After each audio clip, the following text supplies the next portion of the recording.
Hello dear students, स्वागत है आप सबका आपके अपने यूट्यूब चैनल एजुकेशन मंत्रा में। और मैं उपेंद्र पटेल। तो जैसा कि हम लोगों ने अपने पिछले वीडियो में देखा था कि मैंने आपको सिलेबस के बारे में बता दिया, फिर मैंने अपने पहले टॉपिक वर्ब टू बी के बारे में बताया कि हम लोग वर्ब टू बी के बारे में देखेंगे।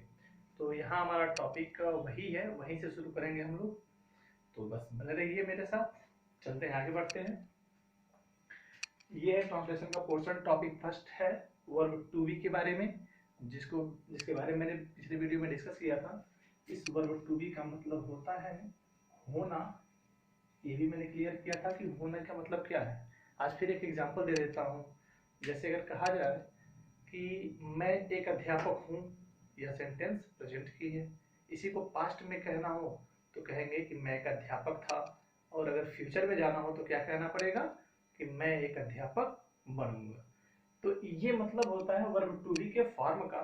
क्योंकि वर्ब टू बी जो है तीनों टेंस में पाया जाएगा, प्रेजेंट टेंस में भी पाया जाएगा, पास्ट टेंस में भी पाया जाएगा और फ्यूचर टेंस में भी पाया जाएगा।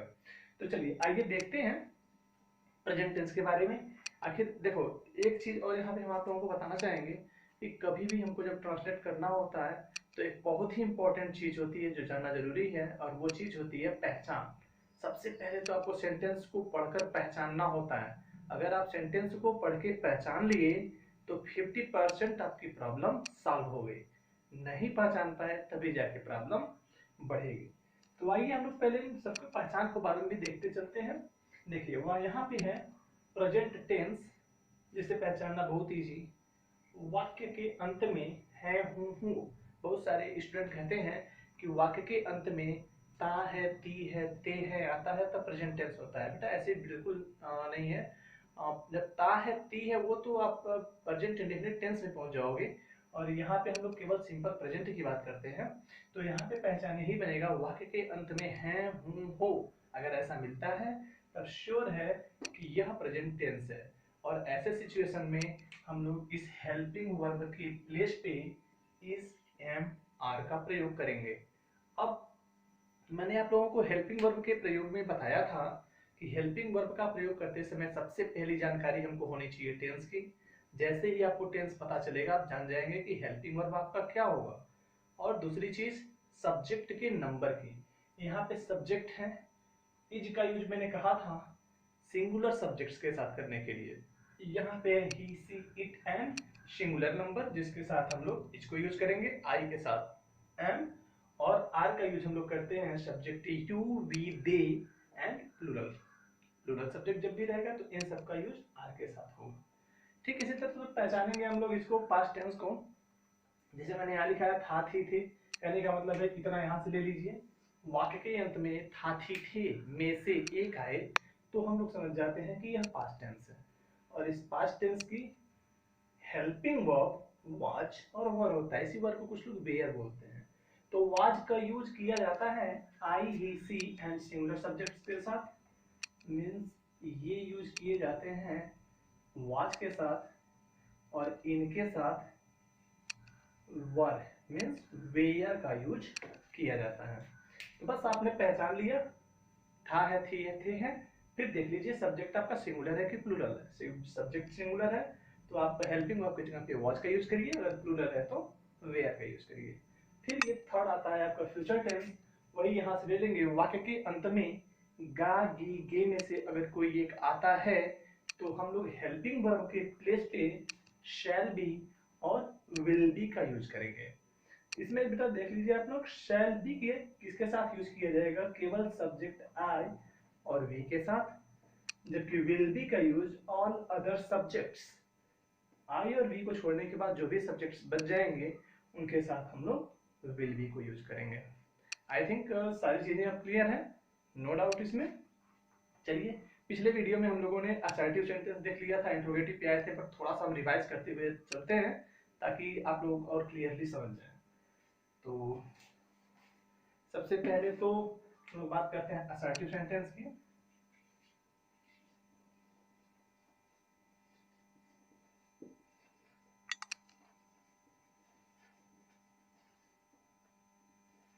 इस असर्टिव सेंटेंस में पहले आप लोगों को बताया था अफर्मेटिव के बारे में। Affirmative sentence. अगर आप लोगों ने पिछला वीडियो देखा है तो बड़े आसानी से आप समझ सकते हैं कि अफर्मेटिव सेंटेंस को लिखने का तरीका क्या है। इसको लिखने का तरीका है बेटा बिल्कुल भी इजी। अब यहाँ पे देखिए, आपको एक सब्जेक्ट लिखना होता है, एक हेल्पिंग वर्ब देना होता है और एक कॉम्प्लीमेंट देना होता है। आई थिंक ये चीज आपको मैंने पिछले वीडियो में बहुत अच्छे से एक्सप्लेन किया हुआ था और आप लोग समझ भी गए थे। अब यहाँ पे हम एक एग्जाम्पल लेकर भी चलते हैं, आगे एग्जाम्पल से भी समझ लेते हैं कि वास्तव में इसमें होता क्या है। चलिए एक एग्जाम्पल देते हैं। हम सब ग्रामीण हैं। ग्रामीण मतलब ग्रामवासी यानी गांव में रहने वाले लोग। चलिए सबसे पहले हम लोग सब्जेक्ट को क्लियर कर लेते हैं। सब्जेक्ट को पता करने का तरीका आप लोगों को मैंने पिछले वीडियो में बताया हुआ था कि सब्जेक्ट को पता कैसे करते हैं, कौन से क्वेश्चन करते हैं। कौन ग्रामीण है भाई, कौन ग्रामीण है, क्वेश्चन करते ही मिल जाएगा कि हम सब ग्रामीण हैं, यानी कि आपका सब्जेक्ट मिल चुका है वी। अब हेल्पिंग वर्ब की जरूरत है। आप देख रहे हो कि वाक्य के अंत में क्या आया, है कहाँ आना चाहिए इसमें। तब आपके पास 3 हेल्पिंग वर्ब है। अब इन 3 हेल्पिंग वर्ब में से एक आपको सेलेक्ट करना है। अब हम सब देख लीजिए सिंगुलर है कि प्लूरल है, और वैसे भी यहाँ वी के साथ डायरेक्ट आर आया हुआ है ना, बहुवचन प्लूरल। तो हम लोग यहाँ पे लिख देंगे आर। उसके बाद हमको लिखना है कॉम्प्लीमेंट। तो हम सब हो गया, है हो गया, बचा क्या, ग्रामीण। ग्रामीण मीन्स विलेजर्स। क्लियर है ना। चलिए एक दूसरा एग्जांपल देख लेते हैं।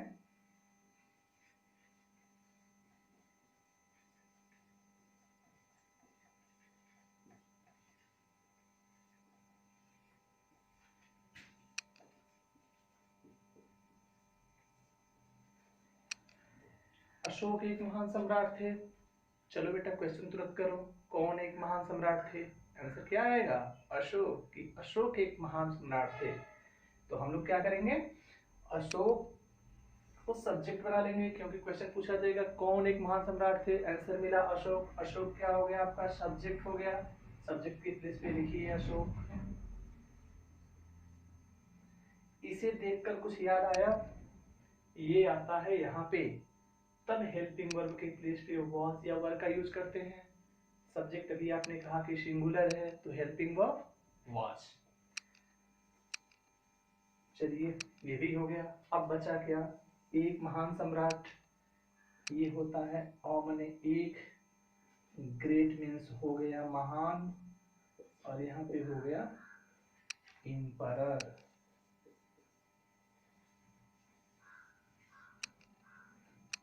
क्लियर है। आई थिंक आप लोग इसको भी समझ गए हैं। तो चलिए थोड़ा सा एक दो एग्जांपल और देखते हैं, फिर उसके बाद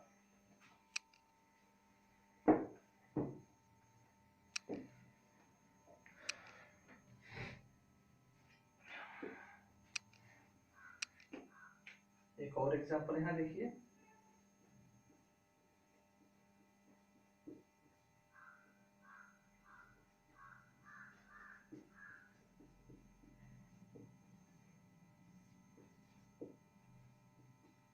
रवि एक खिलाड़ी बनेगा। ठीक है।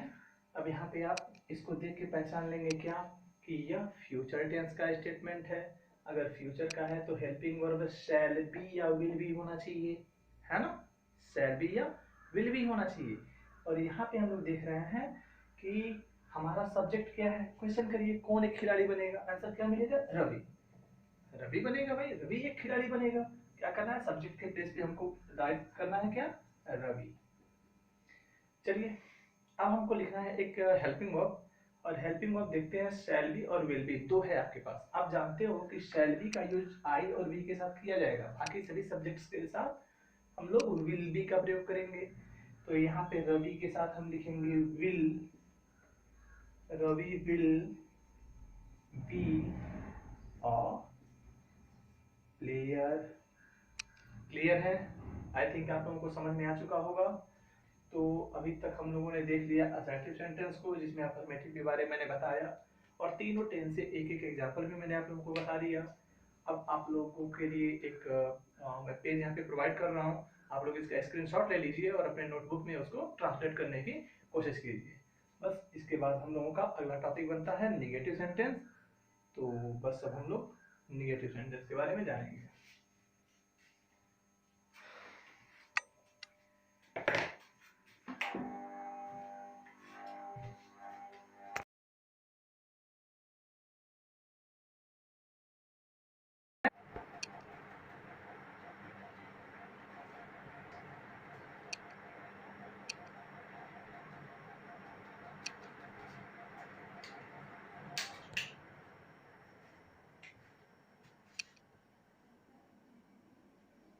Negative sentence.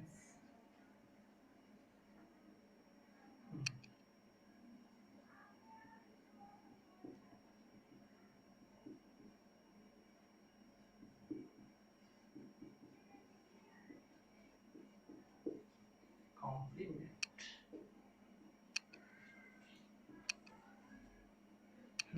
तो ये चीज मैंने आपको पिछले वीडियो में भी बताया था कि अफर्मेटिव सेंटेंस को निगेटिव बनाना हो तो केवल हेल्पिंग वर्ब के बाद नॉट लिख देने से निगेटिव बन जाता है। एक एग्जांपल बस बताता हूँ, क्योंकि पिछले वीडियो में सारी चीजों को मैं क्लियर कर चुका हूँ, इसलिए बहुत ज्यादा आपको परेशान होने की आवश्यकता नहीं है। जैसे सीधा एग्जांपल है, मेरा भाई डॉक्टर नहीं बनेगा। क्लियर है? बनेगा। यहाँ पे आप लोग देख रहे हो कि बनेगा आया हुआ है, और मैंने पिछले वीडियो में बताया था कि निगेटिव स्टेटमेंट में ये दोनों अलग अलग हो जाते हैं। मीन्स कैसे लिखा जाएगा इसको? शैल नॉट बी, और यहाँ पर लिखेंगे विल नॉट बी। क्लियर है ना? इसी के अकॉर्डिंग हमको चलना है, क्योंकि बनेगा तो शैल बी और विल बी से हमको एक लगाना है। और हम देख लेते हैं पहले सब्जेक्ट क्या है। मेरा भाई डॉक्टर नहीं बनेगा। कौन डॉक्टर नहीं बनेगा? आंसर क्या मिलेगा? मेरा भाई। तो यहाँ पे है मेरा भाई, ये है आपका सब्जेक्ट। सबसे पहले इसकी इंग्लिश लिख लीजिए आप लोग, माई ब्रदर। फिर इसके बाद हेल्पिंग वर्ब देना है। आप देख लो, सब्जेक्ट माई ब्रदर है तो आपका हेल्पिंग वर्ब बनेगा विल नॉट बी। यूज कर लो आप यहाँ पे, विल नॉट बी। अब क्या बचा? डॉक्टर। डॉक्टर के लिए यहाँ पे हम लिख देंगे डॉक्टर। क्लियर है? एक और एग्जांपल देख लीजिए, अशोक चोर नहीं था। जैसे ही आपने देखा कि यहाँ पे था लिखा हुआ है, आप क्या करोगे? था को देखते ही आप कंफर्म कर लेंगे कि यह एक पास्ट टेंस का सेंटेंस है। अब आप क्या करोगे? सबसे पहले आपको क्या लिखना होता है? सब्जेक्ट, चूंकि देख रहे हो निगेटिव है कि नहीं? तो फिर अशोक आपका सब्जेक्ट बनेगा। कैसे? अशोक चोर नहीं था, क्वेश्चन कर डालिए, कौन चोर नहीं था? आंसर क्या मिलेगा? अशोक। ओके, तो यहाँ पे हम लोग लिखेंगे अशोक। ठीक। फिर हेल्पिंग वर्ब आपको लिखना है। था को देखते ही आप जान जाएंगे कि आपको या तो वॉज लिखना है या तो फिर वर लिखना है। यहाँ पे सब्जेक्ट आपका सिंगुलर है, सिंगल, तो हम वॉज का प्रयोग करेंगे, यानी कि अशोक वॉज। यहाँ पे लिखेंगे नॉट, और यहाँ पे क्या लिखेंगे? Thief. Ashok was not thief. Clear है? तो क्लियर है, तो निगेटिव सेंटेंस मैं आप लोगों को यहाँ पे एक पेज शो कर दे रहा हूँ, आप लोग देख लो, इसका स्क्रीनशॉट ले लो और खुद बनाने की कोशिश करो।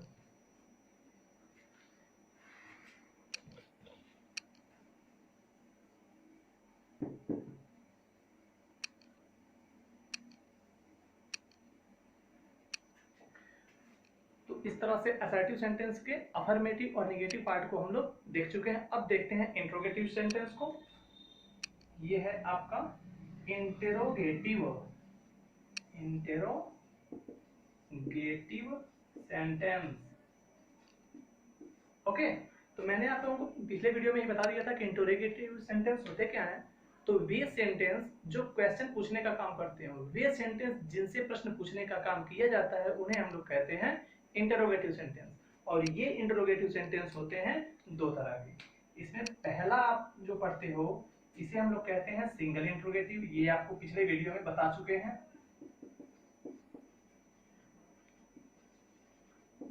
Single interrogative sentence. Okay, single interrogative क्या होता है, इसी को हम लोग क्या कहते हैं, एस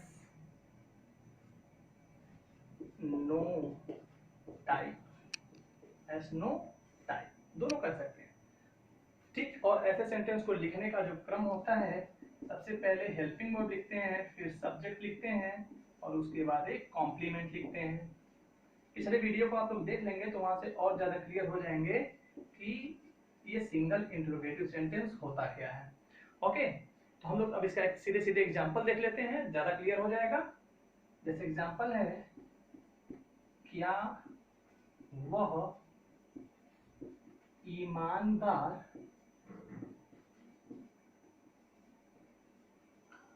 विद्यार्थी है,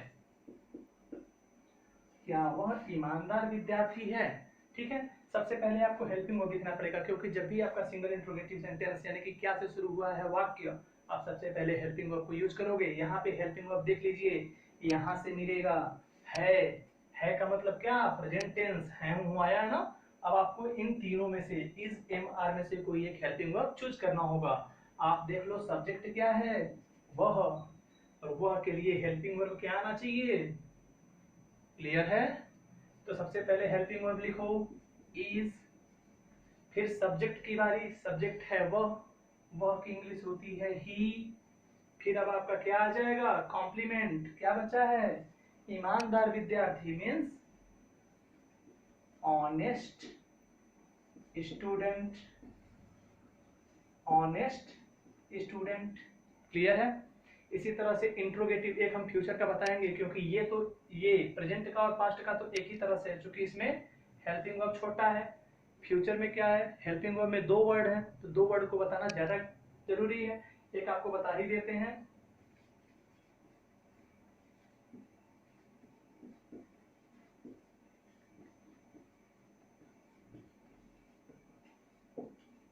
क्या वह खिलाड़ी बनेगा, है ना, क्या वह खिलाड़ी बनेगा। आप लोग देख लो, यहाँ पे बनेगा मतलब फ्यूचर टेंस, क्योंकि गागी गे आया। यहाँ पे आप सब्जेक्ट क्या देख रहे हो, वह, तो श्योर है कि आप विल बी का प्रयोग करोगे, शैल बी का नहीं। शैल बी का कब करोगे, जब आई और बी आएगा। यहाँ पे क्या आया हुआ है, विल बी, क्यों, क्योंकि सब्जेक्ट है ही। तो हम लोग केवल विल बी में से केवल एक ही पार्ट को लेंगे, अलग अलग हो जाएगा, केवल अफर्मेटिव में एक साथ होता है, ठीक है। बाकी निगेटिव और इंट्रोगेटिव में क्या होता है, अलग हो जाता है, ये अलग कर लेंगे हम भी। सबसे पहले हेल्पिंग वर्ब यूज करेंगे विल, फिर सब्जेक्ट आ जाएगा ही, यहीं पे बी जो बचा हुआ है इसको ऐड करेंगे, यानी विल के साथ बी यहाँ पे आ गया, विल ही बी। अब क्या बचा, खिलाड़ी, खिलाड़ी मीन्स प्लेयर, यहाँ पे लगाएंगे क्वेश्चन मार्क, कंफर्म है।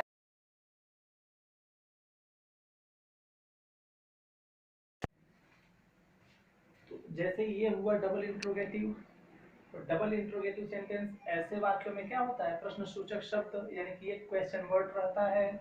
इसको लिखते समय क्या करते हैं, सबसे पहले लिखेंगे क्वेश्चन वर्ड, फिर लिखेंगे हेल्पिंग वर्ब, फिर लिखेंगे सब्जेक्ट और उसके बाद कॉम्प्लीमेंट। क्वेश्चन मार्क लगाना कंपलसरी होगा। सीधे एग्जांपल में आते हैं। एग्जांपल मान लीजिए लिखा है, तुम्हारा भाई कहाँ था, है ना।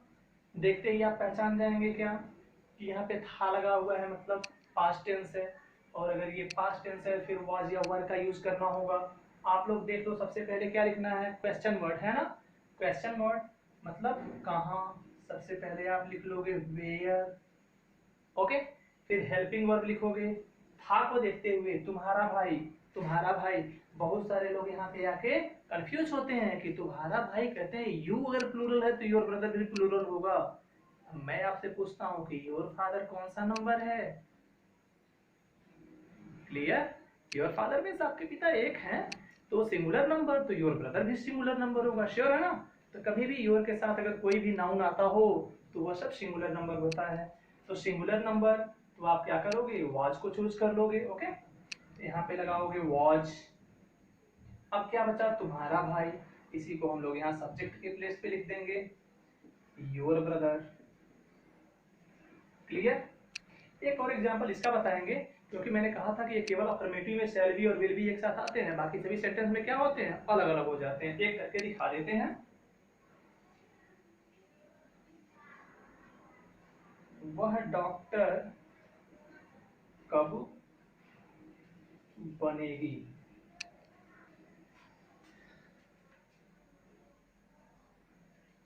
हाँ, वह डॉक्टर कब बनेगी। तो देख लीजिए, वह डॉक्टर कब बनेगी करना क्या है, सबसे पहले आपको लिखना है एक क्वेश्चन वर्ड। क्वेश्चन वर्ड हो गया आपका वैन, क्लियर है, वैन हो गया।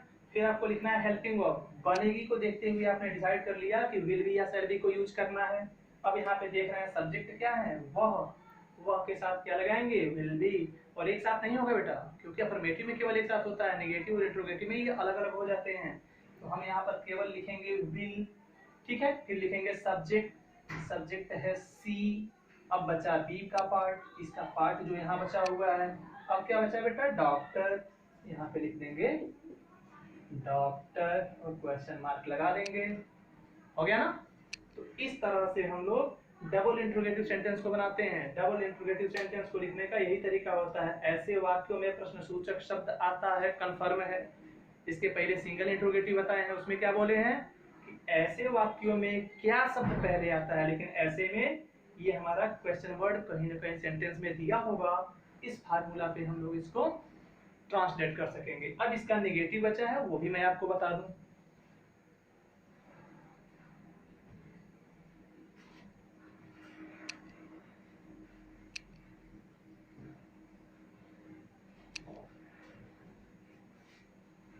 चलिए ध्यान दीजिए, इसका नेगेटिव बनाते समय केवल करना ये होगा कि क्वेश्चन वर्ड, हेल्पिंग वर्ब, यहीं पे लिखना होगा नॉट, फिर सब्जेक्ट और उसके बाद कॉम्प्लीमेंट साइड में कर दिए कॉम्प्लीमेंट। ओके, आप लोग समझ जाएंगे उससे। ये हो गया निगेटिव। अगर ये इंट्रोगेटिव है तो ये इंट्रोगेटिव निगेटिव बन गया।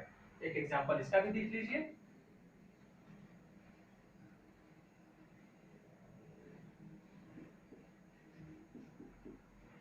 वह खिलाड़ी क्यों नहीं बनेगा।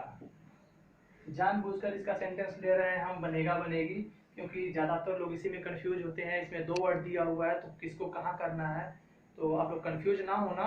बस थोड़ी सी कोशिश करोगे, थोड़ी सी प्रैक्टिस करोगे ना, तो बड़े आराम से ये समझ में आ जाएगा। कोई बहुत टेंशन वाली बात ये नहीं है। तो चलिए, सबसे पहले हम लोग क्वेश्चन वर्ड को सर्च करते हैं, क्यों, क्यों की इंग्लिश वाई, ठीक है। हेल्पिंग वर्ब लिखना है, बनेगा को देखते ही कंफर्म हुआ कि shall be will be use करना है। सब्जेक्ट क्या है, कौन खिलाड़ी नहीं बनेगा, वह मिल गया है ना। तो वह है हमारा, इसमें आ गया वह, यानी विल भी यूज करना है, यानी ये हो गया वाई विल। फिर लिखेंगे सब्जेक्ट, सब्जेक्ट क्या है ही, यहाँ पे नॉट भी बढ़ गया। अब भी देखिए दो शब्द के बाद आ गया यहाँ पे, है ना। इसे सब्जेक्ट के बाद लिखा जाता है, लेकिन नॉट आ गया तो नॉट के भी बाद लिखा जाएगा।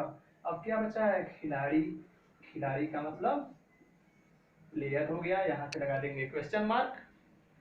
इज दैट क्लियर, एकदम इजी है, कहीं से कुछ टेंशन लेने वाली बात नहीं है। तो यहाँ पे आके डबल इंट्रोगेटिव टाइप का सेंटेंस समाप्त हुआ है। और इसके लिए भी आप लोगों को मैं एक पेज प्रोवाइड कर रहा हूँ, आप लोग उसको भी स्क्रीनशॉट ले लो, उसको भी सॉल्व करने की कोशिश करना, ठीक है, क्योंकि प्रैक्टिस करना बेटा बहुत जरूरी है। अब इसके बाद इंट्रोगेटिव में एक और इम्पोर्टेंट चीज बती हुई, बहुत ही इंपॉर्टेंट चीज बती हुई है, जिसे बताना बहुत जरूरी है। तो इससे हम लोग या तो आज ही कंफर्म कर दे रहे हैं, नहीं तो फिर अगले वीडियो में, चूंकि वीडियो बेटा बहुत लंबा हो चुका है और चूंकि वर्क भी आप लोगों को इसमें प्रोवाइड करना है, आप लोगों को मैं पेज दे रहा हूँ, आप लोग उनको क्या करोगे, ट्रांसलेट करने की कोशिश करोगे। तो थोड़ा हम देख ले रहे हैं वीडियो कितना लंबा हुआ है, उसी के अकॉर्डिंग आप लोगों को ये बताएंगे, नहीं तो फिर नेक्स्ट वीडियो में। वैसे कोशिश करते हैं कि आज ही बता दें इसको।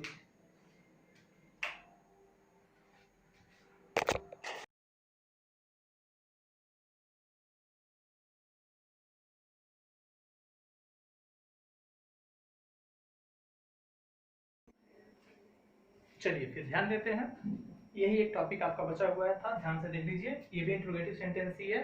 एक वर्ड है आपका how many, how many means कितना, कितनी, कितने, ठीक है। ये काउंटेबल होता है, काउंटेबल मतलब जिनको आप काउंट कर सको।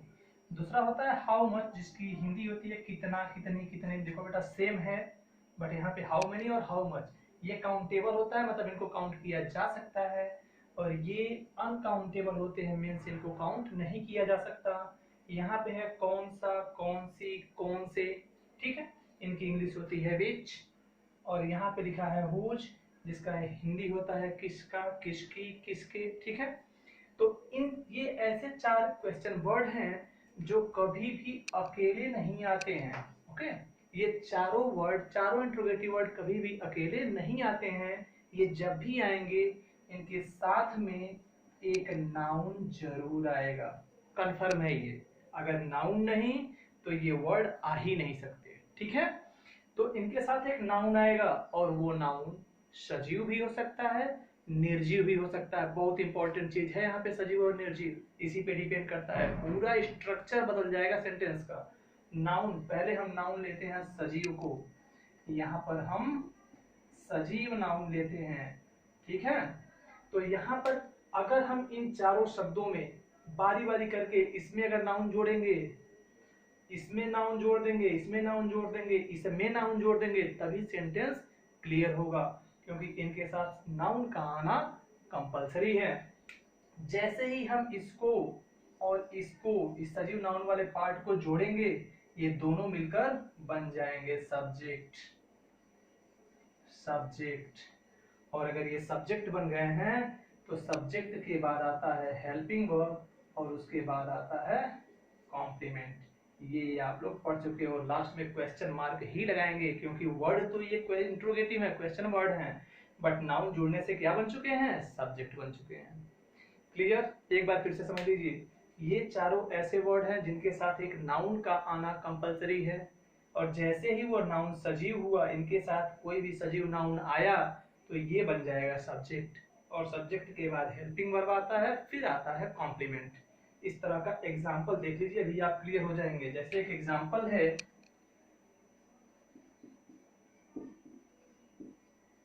कितने लड़के ईमानदार हैं, कितने लड़के ईमानदार हैं। ठीक है, चलिए आइए देखते हैं। यहाँ पे लिखा है कितने लड़के। ठीक है, आप देख रहे हैं कितना, कितने, कितने की इंग्लिश क्या है, हाउ मेनी, और हाउ मेनी के साथ एक सजीव नाउन आना चाहिए। कितने के साथ लड़के आया, आया ना, तो हमारा ये, क्योंकि यहाँ कहे हैं कि इनके साथ इसको मिलाने पे सब्जेक्ट बनेगा, हमारा सब्जेक्ट बन चुका है कितने लड़के। इंग्लिश हो जाएगी क्या, हाउ मेनी बॉयज। क्लियर हुआ, ये सब्जेक्ट बन चुका है। अब क्या लिखना है, हेल्पिंग वर्ब। इसे देखकर तो पहचान ही गए होंगे आप लोग कि यह यहाँ से है। ठीक है, कितने लड़के, बेटा प्लूरल फॉर्म है, प्लूरल फॉर्म के साथ आर का यूज करेंगे, यानी यहाँ लिखेंगे आर। अब क्या बचा, ईमानदार, यहाँ पे लिख देंगे ऑनेस्ट, क्वेश्चन मार्क लगा देंगे। क्लियर है, चलिए एक ये हो गया। एक और एग्जांपल लेके देख लेते हैं। जैसे ये है, कौन सी लड़की सरिता है। यहाँ पे है की जगह पे मैं थी कर देता हूँ, एक पास्ट का भी एग्जांपल हो जाए। तो कौन सी लड़की सरिता थी, देख लीजिए, कौन सी के साथ आ गया लड़की, है ना, यही है। कौन सा, कौन सी, कौन से, विच का यूज करना होगा। एक्चुअली क्या होता है, कभी कभी सेंटेंस में बच्चे कौन सा, कौन सी, कौन से देखते हैं तो हु का यूज करते हैं, भूल जाते हैं वो कि विच का मतलब होता है कौन सा, कौन सी, कौन से। ठीक है, तो यहाँ पे मिल गया कौन सी लड़की, मतलब विच के साथ एक सजीव नाउन आया, आ गया ना। फिर हम लोग ट्रांसलेट करते हैं इसको, हम लोग लिखेंगे विच, यहाँ पे लिखेंगे गर्ल। क्लियर, ये हो गया सब्जेक्ट। हेल्पिंग वर्ब पे आते हैं।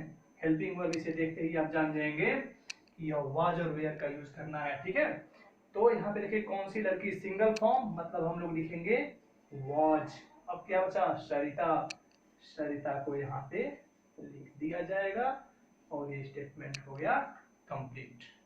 ठीक है, तो इस तरह के बहुत सारे एग्जाम्पल पूछे जाते हैं। आप लोग इसको भी समझ चुके हैं अच्छे से, स्क्रीनशॉट ले लीजिए, आपके काम में आ जाएगा। अब एक और चीज बचा है कि अगर नाउन के जगह पे ये कोई नाउन, मतलब ऐसा सजीव नहीं निर्जीव नाउन आ जाए, तब हम क्या करेंगे। चलिए उसको भी क्लियर करना।